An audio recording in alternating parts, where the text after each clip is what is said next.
আমাদের দেশের বেশিরভাগ মানুষ বাহিরে যাওয়ার সময় বোরকা হাতে মোজা পায়ে ব্যবহার করে, কিন্তু বাসায় দেবর বা অন্য পুরুষ যেমন শ্বশুর দেবর ভাইদের সাথে সাধারণভাবে দেখা করে, এটি কতটুকু জায়েজ আছে ইসলামের দৃষ্টিতে?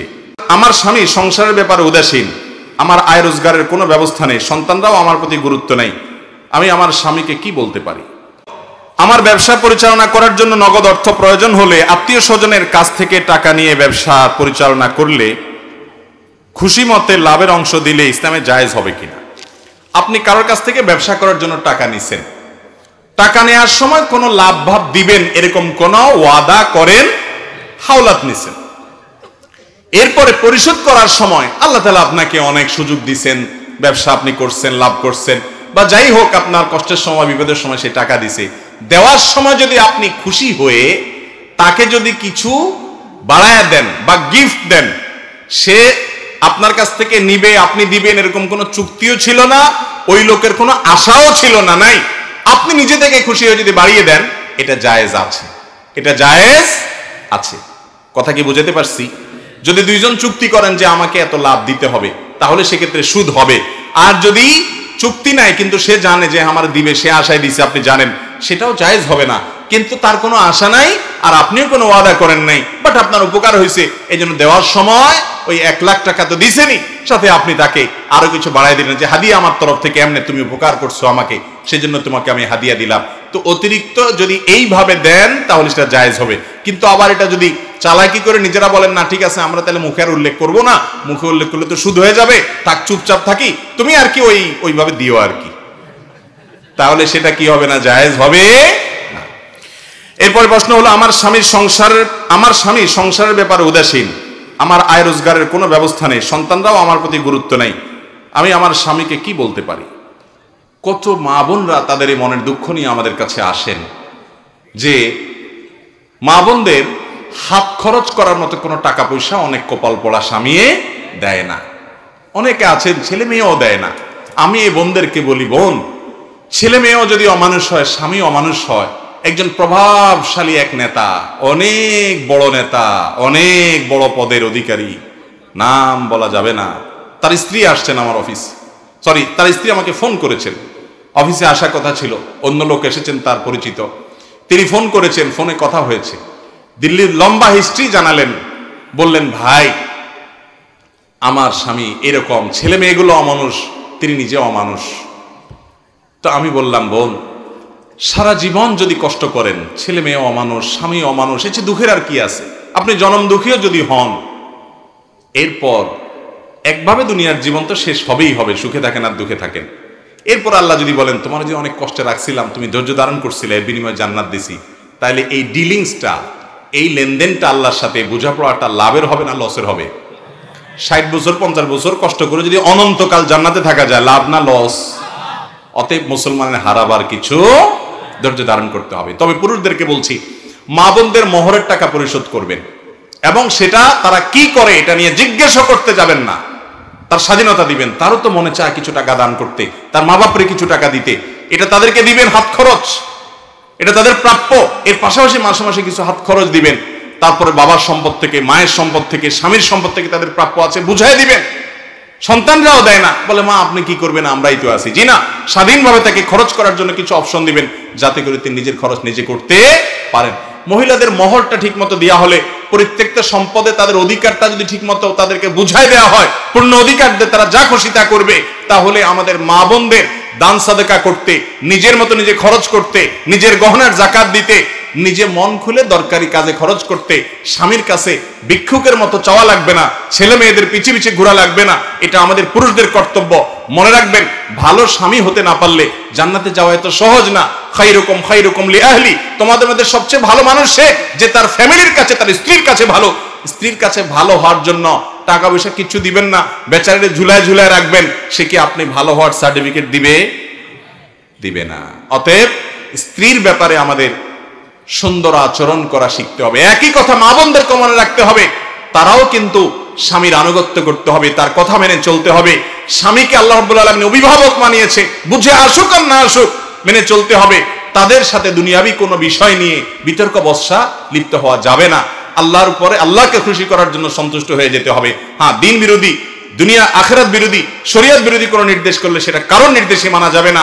বিনয়ের সাথে অপারগতা বলতে হবে যে আমার রব সৃষ্টিকর্তার নির্দেশকে লঙ্ঘন করে তোমাকে আমি ভালোবাসি, শ্রদ্ধা করি, তোমার সব কথা আমি মানতে বাধ্য, তবে আমার সৃষ্টিকর্তার চাইতে তোমাকে আমি বড় মনে করি না, অতএব সেটা আমি মানতে পারছি না। আল্লাহ আমাদের সবাইকে পারস্পরিক অধিকার সম্পর্কে সচেতন হওয়ার তৌফিক দান করুন।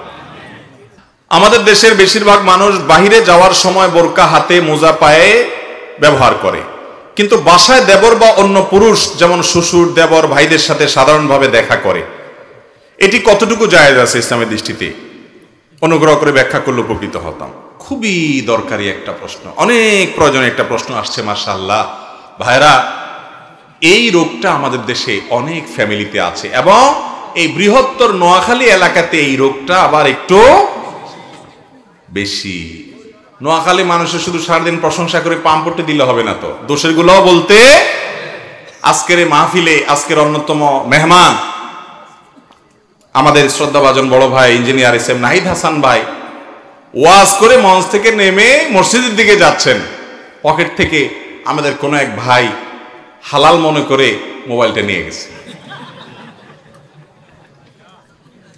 এটা আপনাদেরকে বলার উদ্দেশ্য, এর আগে আমার বাবা দুনিয়া থেকে যেদিন চলে গেছেন, জুমাবার ছিল সেদিন 18 আগস্ট ছিল, সেদিন আজকের মেহমানদের মধ্যে একজন মঞ্চে আছেন, গাইবান্ধার বিশিষ্ট একজন ব্যবসায়ী, আমাদের বড় ভাই বন্ধু মানুষ। তারা গাইবান্ধা থেকে জানাজায় আসছিলেন, ঠিক কবরস্থানে আমার বাবার লাশ আমরা কবরে রাখছি, ওই টাইমে পকেট থেকে মোবাইলটা নিয়ে চলে গেছে। আমি নোয়াখালী, বৃহত্তর নোয়াখালীর মানুষ হিসাবে আমি লজ্জা পাইছি যে গাইবান্ধা থেকে আব্বা দাফনে জানাজায় এসে কবরস্থান থেকে মোবাইল চুরি। আর এই মাহফিলে এ আল্লাহর বান্দা ওয়াজ করে মাত্র নামছে, চোর চিন্তা করছে হয়তো যে হুজুর ওয়াজ করছে, দেখি সবর কদ্দুর আছে হুজুরের, আজকে টেস্ট হয়ে যাক, এই জন্য মনে মোবাইল নিয়ে গেছে। তো এটা বলার উদ্দেশ্য হলো যারা ওয়াজ মাহফিলে আসেন তারাও একটু সাবধান থাকবেন, আর চোর ভাই যারা আছেন তাদেরকে বলতেছি, ও চোর ভাইরা,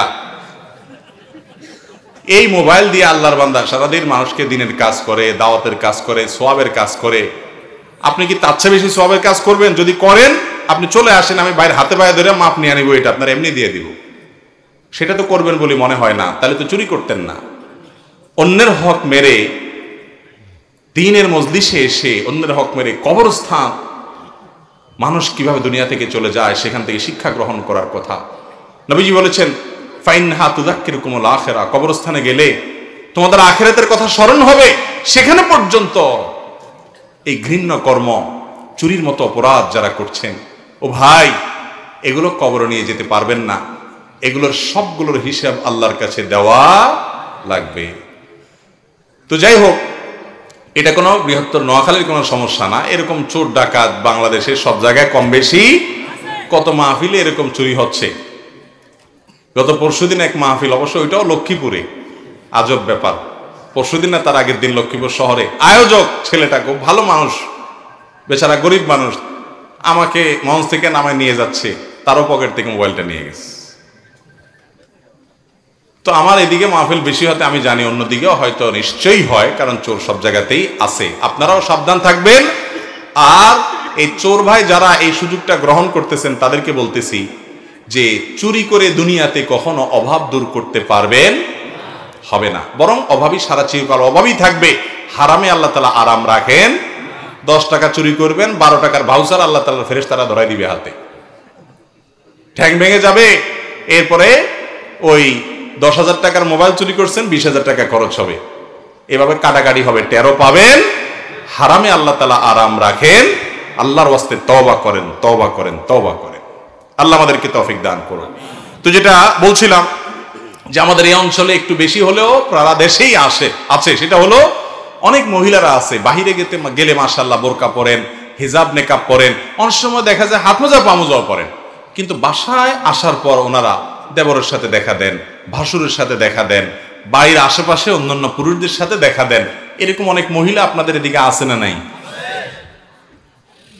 এই পর্দা গ্রহণযোগ্য পর্দা না, যে বাহিরে পর্দা করলাম ভেতরে পর্দা করলাম না। ভেতরের পর্দার গুরুত্ব কোনো কোনো ক্ষেত্রে বাহিরের চাইতে আরো বেশি, কারণ দেবরের সাথে পর্দা করার গুরুত্ব অন্য বাহিরের একজন পুরুষের সাথে পর্দা করার চাইতে অনেক বেশি। কেন? নবীজি সাল্লাল্লাহু আলাইহি সাল্লাম বলেছেন আল হামু আল মাউত, মহিলাদের জন্য দেবর আর পুরুষদের জন্য শালিকা হলো মৌতের মতো, মৃত্যুর মতো। মৃত্যুর জন্য মানুষ ভয় পায়, এরকম মহিলারা দেবরের ব্যাপারে সাবধান থাকা উচিত। কোন রকম যেন দেখা সাক্ষাৎ পর্দার খেলাপ যেন না হয়। বিশেষ করে তারা যখন অ্যাডাল্ট হবে, ছোট বাচ্চা আছে তাদের কথা ভিন্ন, ছোট ছেলে আছে ভিন্ন। আমাদের দেশে ভাবিরা অন্য সবার সাথে পর্দা করলেও দেবরের সাথে বেশিরভাগ ক্ষেত্রে অনেক ফ্যামিলিতে দেখা যায় পর্দা তো করেই না, উল্টা বরং একটু দুষ্টামি ফাইজলামি করাটাকে আমরা মনে করি এটা অধিকার বোধ হয়, এটা বোধহয় করা যায়, তাই না? বলে যে ছোট ভাইয়ের মতো এত, তাই না? ছোট ভাইয়ের মতো কেমনে হইলো? আপনার স্বামী মারা গেলে এই ছেলে আপনারা বিয়ে করতে পারবে কি পারবে না? তাহলে ভাই হইলো কেমনে? আবার শয়তানে আরেকটা ফতোয়া দেয় যে বড় ভাবি তো মায়ের মতন, আছে না? এই ফতোয়া দেওয়ার মুফতি কে? স্বয়ং ইবলিস। বলে যে বড় ভাবি মায়ের মতন। আরে ভাই, আপনার ভাই মারা গেলে এই ভাবিরে বিয়ে করা যাবে কি যাবে না? যারা বিয়ে করা যাবে সে আবার মায়ের মতো কেমনে হইলো? এর চেয়ে ভণ্ডামি কথা দুনিয়াতে আরেকটা আছে? সবচেয়ে বেশি পর্দা এখানে করা উচিত, অথচ আমাদের দেশে অনেক ফ্যামিলিতে এই পর্দা হয় না। ভাইরা আমার, ঠিক একইভাবে দুলা ভাই অন্য সবার সাথে ভালো পর্দা প্রসিদ্ধা করার চেষ্টা করে, চোখের হয়তো চলার চেষ্টা করে বা ইসলামের অন্যান্য বিধান মানার চেষ্টা করে, কিন্তু শ্বশুর বাড়িতে যাইয়া ওই শালির সাথেই আর কি ফাজলামি করে।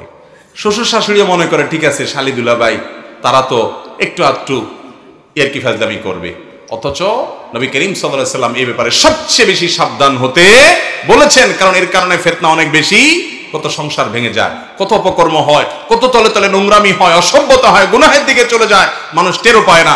এই জন্য যারা শ্বশুর শাশুড়ি আছেন তাদেরকে বলছি, আপনার ফ্যামিলিতে আপনার পুত্রবধূ সে যেন আপনার পুত্রবধূর দেবর ভাসুরদের সাথে পর্দা করতে পারে, আপনাদের কর্তব্য সে পরিবেশ করে দেওয়া। অনেক মা আছে ওই মাই দেবরের শার্টটা ভাবিকে দিয়ে ধোয়ায় এবং দেবরের খানাটা ভাবিকে দিয়া প্রস্তুত করায়, তার সামনে পাঠায়, আছে না নাই? রেডি হন আল্লাহর কাছে জবাবদিহি করার জন্য। ঠিক একইভাবে শ্বশুর শাশুড়ি দেখা যায় দুলাভাই শালিকার সাথে উল্টাপাল্টা করলে কোনো অসুবিধা নেই। কত গান এদেশে শালিকারে নিয়ে বানানো হয়েছে না, যে শালিকা এটা খাইতে চায় সেটা খাইতে চায়, ফেসবুক বিভিন্ন গান গজল দেখেন না ভাইরাল হয়। এর মানে কি? এর মানে এগুলাকে মানুষ কোনো দোষের মনে করে না, অথচ এগুলা সবচাইতে দোষের বিষয়। শ্বশুর শাশুড়িও সতর্ক হতে হবে, অন্যরাও সতর্ক হতে হবে। কোনো ফাজলামতি দুলাভাই শালিকার সাথে এবং ভাবি দেবরের সাথে চলবে। বাহিরে যেরকম পর্দা করেন ভেতরেও পর্দা করতে। আমাদের এই অঞ্চলে একটা ঐতিহ্য ছিল, আমরা ছোটবেলা থেকে দেখেছি যে কোনো বাড়িতে ঢুকার আগে পুরুষরা গলা পরিষ্কার করে ঢুকতো। শুনছেন আপনারা? এর মানে হলো আমি পুরুষ আসতেছি, যারা মহিলা আমার সাথে পর্দা করার বিধান যাদের আছে, বেগানা না মহিলা যারা আছো তোমরা তারা সরে দাঁড়াও, পর্দা করো, কাপড় চোপড় ঘোমটা টেনে নাও, আমি ভিতরে যাব, অনুমতি নিত।